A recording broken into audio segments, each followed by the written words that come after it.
Noon hilig ko bumili ng mga damit, sapatos, pero ngayon wala ang hilig ko dyan. Totoo nga pala habang lumilipas ang panahon, naiiba na ang kinahihiligan. Ngayon, ito na ang bagong kinahihiligan mga tools na dahil noon gala dito, gala doon. Pero ngayon, DIY dito, DIY doon.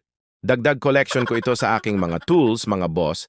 Dahil mahilig tayo mag-DIY, ay lalong mapapabilis nito ang ating mga ginagawa. Ito nga pala ang Tanzu Impact Wrench na 600 Newton-meter max torque. May 10 piraso na deep socket, isang battery charger, 15 cells na battery, at ang bida ay itong impact wrench na napaka-solid.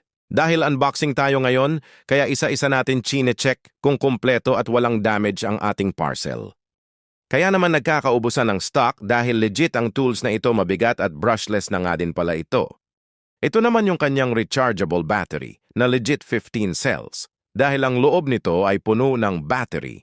Hindi katulad ng iba na dinadaya ang laman ng battery, kung hindi kulang ay buhangin ang laman para lang bumigat.